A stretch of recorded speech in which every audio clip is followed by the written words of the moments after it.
नमस्कार। UPPCS pre के लिए पॉलिटी और कॉन्स्टिट्यूशन की इस सीरीज में मैं दुष्यंत सिंह एक बार फिर से आप सभी लोगों का बहुत बहुत स्वागत करता हूं।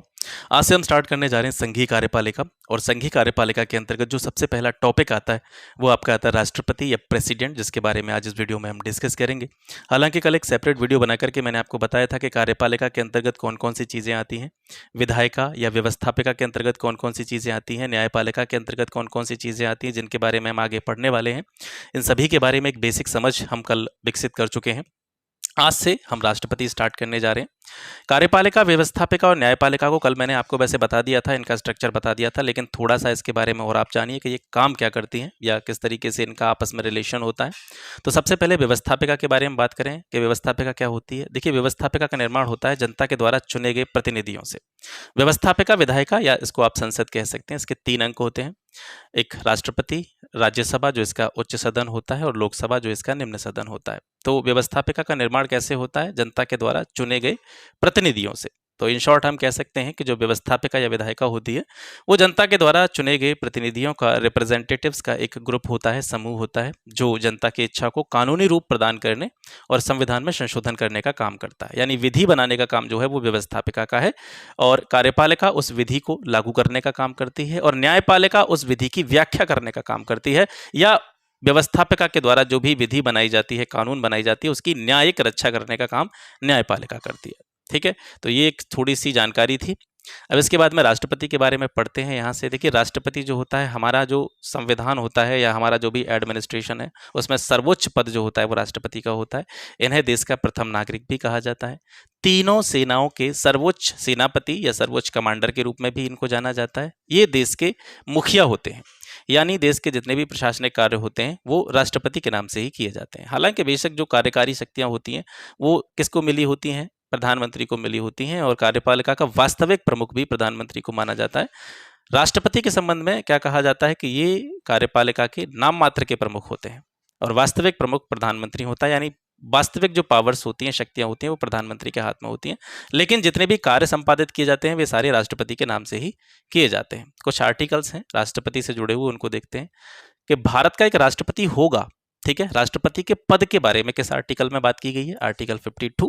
इसके बाद में 53 में आते हैं, तो 53 क्या कहता है कि भारत संघ की जितनी भी कार्यपालिका की शक्तियां हैं वो राष्ट्रपति के नाम से जारी होंगी, जैसा कि मैं आपको भी बता रहा था। यानी कार्यपालिका के जितने भी कार्य हैं, कर्ता प्रधानमंत्री है, लेकिन किसके नाम से करे जाते हैं? राष्ट्रपति के नाम से किए जाते हैं। राष्ट्रपति का निर्वाचन, यानी हमारा जो राष्ट्रपति होंगे उनका निर्वाचन होगा, यानी भारत का एक निर्वाचित राष्ट्रपति होगा, ऐसा कहा गया आर्टिकल 54 में। ध्यान देने की बात यह है कि 54 में ये नहीं बताया गया है कि राष्ट्रपति का निर्वाचन किस तरीके से होगा, रीति क्या होगी, उसकी प्रोसेस क्या रहेगा, वो आगे आप पढ़ेंगे। लेकिन 54 में सिर्फ ये बताया गया है कि भारत का जो राष्ट्रपति होगा ऐसे ही नहीं बना दिया जाएगा, वो निर्वाचन के फलस्वरूप बनेगा, यानी भारत का एक निर्वाचित राष्ट्रपति होगा, ऐसा आर्टिकल 54 में कहा गया है। अब ये प्रश्न कई बार पूछा गया है कि राष्ट्रपति के निर्वाचन में भाग कौन लेता है? कई बार पूछा गया। आप पीसीएस प्रीलिम्स के आप प्रीवियस ईयर पेपर्स में देखिए तो आपको ये प्रश्न कई बार देखने को मिलेगा, काफी बार इसका रिपीटेशन हुआ है।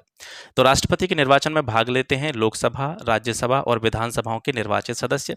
इसके अलावा अगर केंद्र शासित प्रदेशों की बात करें तो दिल्ली और पुदुचेरी विधानसभा के जो सदस्य होते हैं वो राष्ट्रपति के निर्वाचन में भाग लेते हैं। यानी लोकसभा, राज्यसभा, विधानसभाओं के तो लेते ही लेते हैं, लेकिन जो 2 केंद्र शासित प्रदेश हैं, दिल्ली और पुदुचेरी, इनकी विधानसभाओं के निर्वाचित सदस्य भी राष्ट्रपति के चुनाव में भाग लेते हैं। यहाँ महत्वपूर्ण बात क्या है? महत्वपूर्ण बात यह है कि दिल्ली और पुदुचेरी विधानसभा के सदस्यों को राष्ट्रपति के निर्वाचन में भाग लेने का जो अधिकार दिया गया है वो 70वें संविधान संशोधन 1992 के द्वारा दिया गया। ये पॉइंट आपको यहां से याद रखना है। आगे बढ़ते हैं। आर्टिकल 55।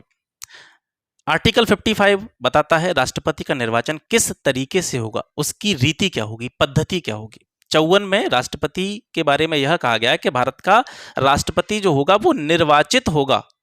55 में राष्ट्रपति के निर्वाचन के तरीके के बारे में बताया गया। तरीके से जुड़ा हुआ प्रश्न पूछा जाता है, आपसे पूछ लिया जाता है कि राष्ट्रपति के निर्वाचन की पद्धति क्या है। तो राष्ट्रपति का निर्वाचन होता है आनुपातिक प्रतिनिधित्व के माध्यम से, एकल संक्रमणीय मत और गुप्त मतदान के द्वारा। ये जो प्रोसेस है आर्टिकल 55 में दिया गया। आगे हम इस प्रोसेस को समझेंगे। ठीक है, और एक और महत्वपूर्ण बात, राष्ट्रपति का जो चुनाव होता है, राष्ट्रपति का जो निर्वाचन किया जाता है उसके लिए जनसंख्या का आधार वर्ष क्या माना जाता है? आधार वर्ष माना जाता है 1971, और ये 2026 तक बहुत पहले ही निर्धारित कर दिया गया था कि 2026 तक राष्ट्रपति के निर्वाचन में जो जनसंख्या का आधार माना जाएगा, आधार वर्ष जो माना जाएगा, वो 1971 की जनगणना होगी। ठीक है, प्रोसेस आपको पता ही है, आनुपातिक प्रतिनिधित्व के माध्यम से एकल संक्रमणीय मत और गुप्त मतदान के द्वारा राष्ट्रपति का निर्वाचन होता है। राष्ट्रपति के निर्वाचन में प्रत्येक एमएलए जो होता है उसके वोट का मूल्य अलग अलग स्टेट्स में अलग अलग होता है, क्योंकि आपको पता है अलग अलग स्टेट्स में पॉपुलेशन भी अलग अलग होती है। ठीक है, तो यहां से जो मत का मूल्य होता है, विधायक के मत का मूल्य की बात करें, ठीक है, एमएलए के मत के मूल्य की बात करें, या फिर संसद के जो है मूल्य की बात करें, किस तरीके से इनका जो है मत का मूल्य निकाला जाता है, तो उसका सूत्र है और कभी कभी पूछ लिया भी जाता है, तो याद रखेंगे। एक विधायक के मत की वैल्यू क्या है, इसका मूल्य क्या है, ये कैसे निकालेंगे? जिस जगह से वो विधायक आ रहा है उस स्टेट की कुल जनसंख्या, ठीक है, जैसे यूपी का कोई विधायक है तो यूपी की कुल टोटल जितनी पॉपुलेशन होगी वो जनसंख्या में भाग दे देंगे किससे? उस राज्य विधानसभा के निर्वाचित कुल सदस्यों से। यानी राज्य की विधानसभा में जितने भी निर्वाचित सदस्य होंगे उनकी संख्या से राज्य की कुल जनसंख्या को भाग दे देंगे और गुणा कर देंगे उसमें 1000। ये 1000 जो है ये ऊपर नहीं है, यानी राज्य की कुल जनसंख्या ऊपर टोटल पॉपुलेशन और विधानसभा के निर्वाचित सदस्यों की संख्या वो नीचे, और नीचे ही 1000 का मल्टीप्लिकेशन। क्योंकि इसमें पीडीएफ बनाई थी तो उसमें इस तरीके से मैं दिखा नहीं पाया था, क्योंकि मुझे टेक्निकली थोड़ी सी कम नॉलेज है, उसको मैं कैसे लिखता तो उसको थोड़ी सी आप समझ लीजिएगा, इसलिए मैंने बता दिया है। राज्य की कुल जनसंख्या ऊपर और राज्य की कुल जनसंख्या में भाग दे देंगे राज्य विधानसभा के निर्वाचित सदस्यों की संख्या से, और नीचे 1000 से गुणा कर देंगे। इससे जो वैल्यू निकल कर आएगी वो एक विधायक के मत का मूल्य निकल आएगा। ठीक है, ऐसे ही सांसद के एक सदस्य का, यानी सांसद का जो मत मूल्य होता है वो किस तरीके से निकाला जाता है? प्रत्येक सदन के निर्वाचित सदस्यों के मतों की संख्या सभी राज्यों के विधायकों के मतों के मूल्य को संसद के कुल सदस्यों की संख्या से भाग देने पर प्राप्त होती है। यानी अगर हमको एक सांसद के मत का मूल्य निकालना है तो सभी राज्यों के विधायकों के जितने भी टोटल मूल्य होंगे, हमने विधायक के मत मूल्य का तरीका भी देखा है यहाँ पे, तो ऐसे ही जितने भी विधायक होंगे सभी राज्यों के मिलाकर के, उन सभी विधायकों के मतों का जो कुल मूल्य होगा उसको भाग किससे दिया जाएगा? संसद के कुल सदस्यों की संख्या से। ठीक है, तो उससे क्या हो जाएगा? सांसद का मत मूल्य निकल आएगा। राष्ट्रपति के चुनाव में निर्वाचित होने के लिए मतों का एक निश्चित भाग प्राप्त करना होता है। जो निश्चित भाग प्राप्त करके कोई भी व्यक्ति राष्ट्रपति के पद पर चुना जाता है उसे कहते हैं कोटा। ठीक है, अब कोटा क्या होता है? जितने भी कुल वैध मत हैं, कुल वैध मत, जितने भी लीगल वोट हैं, उन लीगल वोट्स में भाग दे देंगे जितने भी व्यक्ति राष्ट्रपति के निर्वाचन में भाग ले रहे हैं। मतलब जो उम्मीदवार हैं उन उम्मीदवारों की संख्या से और उन उम्मीदवारों की संख्या में एक जोड़ करके कुल वैध मतों की संख्या में भाग दे दिया जाएगा और उसमें एक जोड़ दिया जाएगा, उससे कोटा निकल आएगा। ठीक है, राष्ट्रपति चुनाव संबंधी जितने भी विवाद होंगे, मामले होंगे, उनका निराकरण कौन करेगा? सुप्रीम कोर्ट करेगा। ठीक है, आगे देखते हैं। यदि किसी भी उम्मीदवार को, एक प्रोसेस रहता है इसमें कि पहली बार की जो मतगणना होती है, अगर उसमें किसी भी उम्मीदवार को जो कोटा होता है, जिस कोटे को प्राप्त करके राष्ट्रपति का पद जो है वो मिलता है, अगर वो पहली बार में वो निश्चित रूप से अगर क्लियर नहीं हो पाता है, कोटा प्राप्त नहीं हो पाता है, तो दूसरी वरीयता जो है यानी द्वितीय मतगणना का प्रोसेस जो है वो काम में लिया जाता है और उसके आधार पर निर्वाचन किया जाता है। पॉइंट ये है यहाँ पर जरूरी कि ऐसा किस राष्ट्रपति के चुनाव में हुआ था जब मतगणना दोबारा की गई थी या दूसरे प्रोसेस की जो है दूसरे चरण की मतगणना करी गई थी। तो 1969 में वीवी गिरी का निर्वाचन द्वितीय वरीयता या दूसरी मतगणना के आधार पर किया गया था और उन्होंने किसको हराया था? नीलम संजीव रेड्डी को हराया था। राष्ट्रपति के चुनाव में निर्वाचक मंडल जो भी होता है, जो कि राष्ट्रपति के चुनाव में भाग लेता है, अगर उसमें से कोई भी सदस्य नहीं है, अनुपस्थित है या अवेलेबल नहीं है, तो उस आधार पर आप राष्ट्रपति के चुनाव को न्यायालय में चुनौती नहीं दे सकते। ठीक है, सुप्रीम कोर्ट द्वारा राष्ट्रपति के रूप में किसी की नियुक्ति को अवैध घोषित किया जा सकता है तो उच्चतम न्यायालय की घोषणा से पूर्व उसके द्वारा किए गए कार्य अवैध नहीं माने जाएंगे। मतलब ऐसा हुआ कभी भी कि कोई राष्ट्रपति चुन लिया गया और बाद में ये पता चला कि राष्ट्रपति का चुनाव गलत तरीके से हुआ है, उसमें सही प्रोसेस का इस्तेमाल नहीं किया गया है और उससे पहले राष्ट्रपति ने बहुत सारे डिसीजन भी लिए होंगे, यानी बाद में ये चीज़ जाके पता चलती है, तब तक राष्ट्रपति कुछ समय तक काम कर चुका होता है, तो उस अवधि में राष्ट्रपति के द्वारा जितने भी काम किए जाएंगे वो अवैध नहीं माने जाएंगे, बेशक उसका निर्वाचन गलत तरीके से हुआ हो। ठीक है, अनुच्छेद 56 क्या कहता है?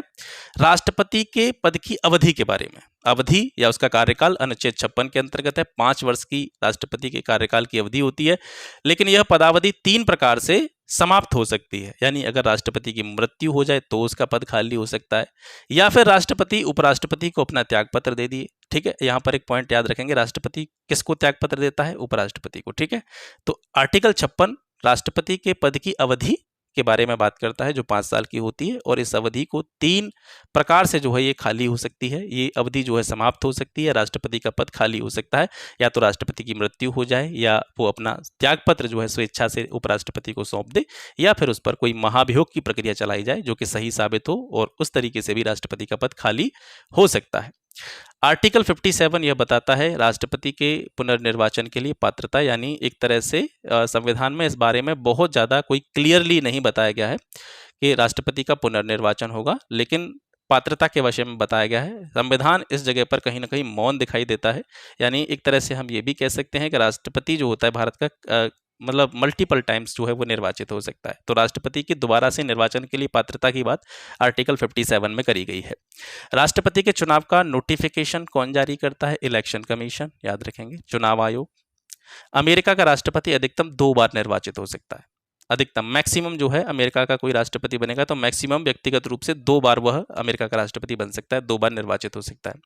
आर्टिकल 58 इसमें राष्ट्रपति पद के लिए जो भी योग्यताएं होती हैं, अर्हताएं होती हैं, उनके बारे में बात की गई है। तो राष्ट्रपति पद के लिए अर्हताएं क्या क्या हैं? सबसे पहली तो यही है कि वो भारत का नागरिक हो। भाई किसी इंग्लैंड के व्यक्ति को भारत का राष्ट्रपति तो बनाएंगे नहीं, तो भारत का नागरिक होना चाहिए। दूसरा, उसकी जो न्यूनतम आयु होनी चाहिए 35 वर्ष होनी चाहिए, कम से कम 35 वर्ष की आयु वह पूर्ण कर चुका हो, और कोई लाभकारी पद पर वह काम नहीं करना होना चाहिए। ठीक है, लाभकारी पद या कोई सरकारी नौकरी जो होती है उस पर वो कार्यरत ना हो। अब देखिए कितनी रोचक बात है यहाँ से कि राष्ट्रपति का पद, उपराष्ट्रपति का पद, राज्यपाल का पद, प्रधानमंत्री का पद, मुख्यमंत्री का पद, लोकसभा के अध्यक्ष का पद, राज्यसभा के विधान परिषद के अध्यक्ष का पद या सदस्य का पद, ये लाभ का पद नहीं माना जाता है।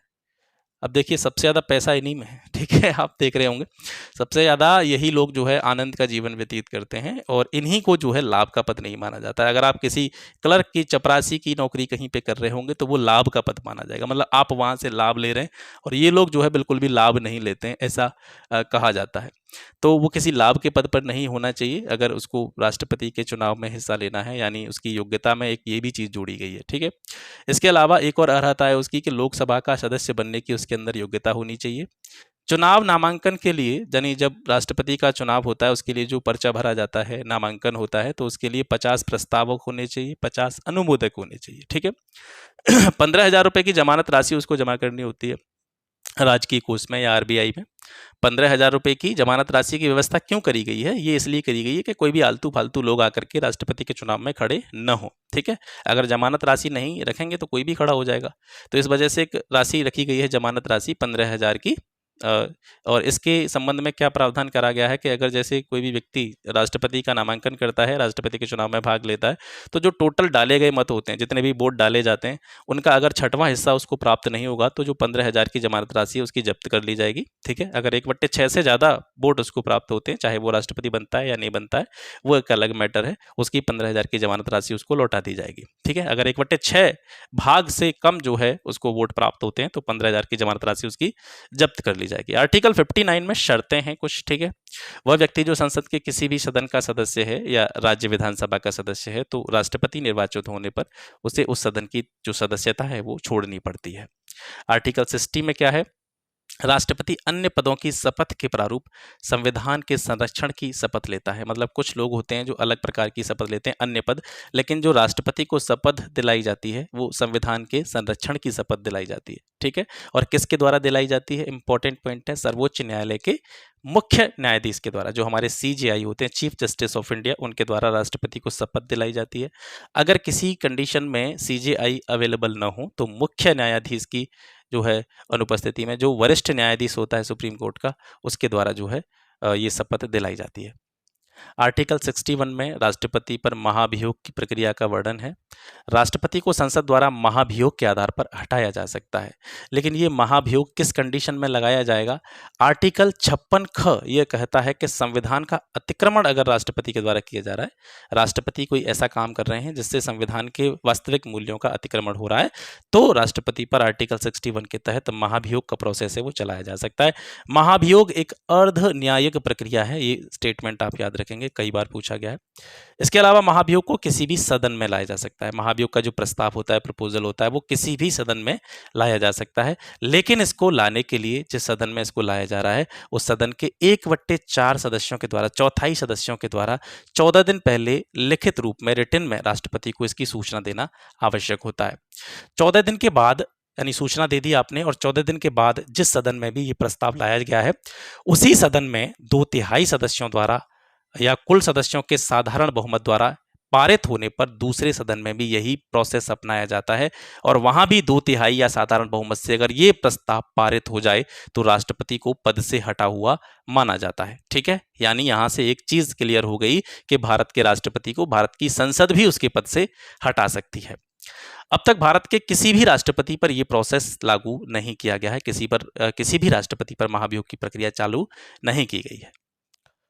अब यहाँ से एक और चीज़ है, जैसे आपने देखा था कि राष्ट्रपति के निर्वाचन में कौन कौन भाग लेता है, जो भी हमारी लोकसभा है, राज्यसभा है, राज्य विधानसभाएं हैं, इसके अलावा दिल्ली और पुदुचेरी की विधानसभाओं के निर्वाचित सदस्य हैं, वो सभी लोग जो है इसमें भाग लेते हैं। अब यहाँ से एक प्रश्न ये भी पूछा जाता है कि राष्ट्रपति को हटाने का जो प्रोसेस है, महाभियोग की जो प्रक्रिया है, उसमें कौन कौन भाग लेता है? तो इसमें केवल संसद के दोनों सदनों के निर्वाचित और मनोनीत सदस्य भाग ले सकते हैं। ठीक है, और राज्य विधानसभाओं तथा राज्य विधानसभा, लोकसभा, ठीक है, और राज्यसभा, इनके निर्वाचित सदस्य, इसके अलावा दिल्ली और पुदुचेरी के विधानसभाओं के निर्वाचित सदस्य जो होते हैं वो इसमें भाग नहीं लेते हैं। अब यहाँ से थोड़ा सा आपको कंफ्यूज हो सकता है, थोड़ी सी कंफ्यूजन हो सकती है, उसको क्लियर करें। जब राष्ट्रपति का निर्वाचन होता है तो उसमें लोकसभा यानी राज्यसभा, जो सदन के दोनों, संसद के दोनों सदन जो होते हैं, लोकसभा, राज्यसभा, इसके अलावा राज्य विधानसभाओं के निर्वाचित सदस्य और दिल्ली पुदुचेरी विधानसभाओं के निर्वाचित सदस्य, ये सारे लोग जो है राष्ट्रपति के निर्वाचन में भाग लेते हैं। लेकिन जब राष्ट्रपति को हटाने का प्रोसेस होता है, महाभियोग की प्रक्रिया होती है, तो उसमें दोनों सदनों के सदस्य तो भाग लेते ही लेते हैं, जो निर्वाचित सदस्य होते हैं, लेकिन दिल्ली पुदुचेरी विधानसभाओं के निर्वाचित सदस्य इसमें भाग नहीं लेते हैं, भले ही उन्होंने राष्ट्रपति के निर्वाचन में भाग लिया हो, लेकिन वो हटाने के प्रोसेस में भाग नहीं लेते हैं, दिल्ली पुदुचेरी विधानसभाओं के जो निर्वाचित सदस्य होते हैं। ठीक है, आर्टिकल 62 ये राष्ट्रपति के पद की रिक्तता के बाद उस राष्ट्रपति के पद का जो है निर्वहन कौन करेगा उसके बारे में उपबंध करता है। राष्ट्रपति पद जो है अगर आकस्मिक रूप से रिक्त हो जाए तो उपराष्ट्रपति जो है राष्ट्रपति का कार्यों का निर्वहन करता है, और दोनों ही पद रिक्त हो जाएं, राष्ट्रपति भी अवेलेबल ना हो, उपराष्ट्रपति भी अवेलेबल ना हो, तो सर्वोच्च न्यायालय के जो मुख्य न्यायाधीश होते हैं वो राष्ट्रपति के पद का निर्वहन करते हैं, और इस समय जिस टाइम पर वो राष्ट्रपति के कार्यों का निर्वहन कर रहे होते हैं तो उन्हें राष्ट्रपति के समान ही वेतन भत्ते और जो भी सुविधाएं होती हैं वो दी जाती हैं। एक उदाहरण है कि 1969 में राष्ट्रपति डॉक्टर जाकिर हुसैन जी की मृत्यु हो गई थी, एवं स्वयं उपराष्ट्रपति जो थे उस टाइम पर वीवी गिरी, उन्होंने त्यागपत्र दे दिया था। तो 20 जुलाई 1969 से लेकर के 24 अगस्त 1969 तक कार्यवाहक राष्ट्रपति के रूप में उस टाइम पर जो हमारे मुख्य न्यायाधीश थे, सीजेआई थे, मोहम्मद हिदायतुल्लाह, ठीक है, उन्होंने राष्ट्रपति के कार्यों का निर्वहन किया था। ये प्रश्न पूछा गया है। राष्ट्रपति पद की रिक्ति को भरने के लिए जो अवधि दी गई है, मैक्सिमम टाइम, ठीक है, वो 6 माह है। इससे ज़्यादा टाइम तक जो है राष्ट्रपति का पद खाली नहीं रहना चाहिए। इतने समय के भीतर राष्ट्रपति का निर्वाचन हो जाना चाहिए। अब बात करते हैं राष्ट्रपति की शक्तियों के विषय में। तो सबसे पहले राष्ट्रपति की कार्यकारी शक्तियां देखते हैं। अनुच्छेद 53(1), ठीक है, इसमें बताया गया है कि संघ की कार्यपालिका की शक्ति राष्ट्रपति में निहित होंगी। आर्टिकल 74(1), इसमें राष्ट्रपति को सलाह देने के लिए एक मंत्री परिषद होगी, इसका प्रावधान किया गया है।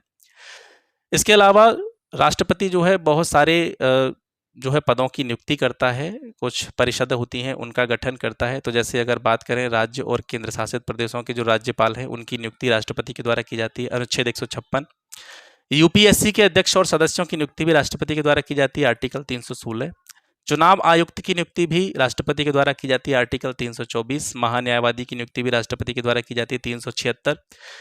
अनुसूचित जाति, जनजाति और अन्य पिछड़ा वर्गों से जुड़े हुए जो आयोग होते उनका गठन भी राष्ट्रपति के द्वारा किया जाता है। नियंत्रक महालेखा परीक्षक की नियुक्ति भी राष्ट्रपति के द्वारा की जाती है। ठीक है, इतने काम जो है राष्ट्रपति करता है। राष्ट्रपति अंतर्राज्यीय परिषद का गठन कर सकता है। या उसको ये भी पावर होती है वो किसी भी क्षेत्र को शेड्यूल एरिया जो है वो घोषित कर सकता है, अनुसूचित क्षेत्र घोषित कर सकता है।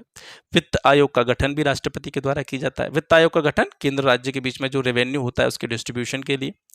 राष्ट्रपति विधायिका के प्रस्तावों, ये विधायिका, कार्यपालिका, न्यायपालिका, ये शब्द आ रहे हैं, इनको आप समझ पा रहे होंगे, मैं उम्मीद कर रहा हूँ। इसी वजह से मैंने वो पहला वाला वीडियो बनाया था जिसमें मैंने बताया था कि विधायिका क्या होती है, कार्यपालिका क्या होती है, न्यायपालिका क्या होती है। ठीक है। राष्ट्रपति जो होता है विधायिका के प्रस्तावों और संघ के प्रशासनिक कार्य जितने भी होते हैं उनसे संबंधित जानकारी की मांग प्रधानमंत्री से कर सकता है, इन्फॉर्मेशन ले सकता है कि विधायिका में क्या काम चल रहा है, प्रशासनिक कार्यों से जुड़ी अगर कोई उसको जानकारी चाहिए तो वो प्रधानमंत्री से इसकी डिमांड कर सकता है।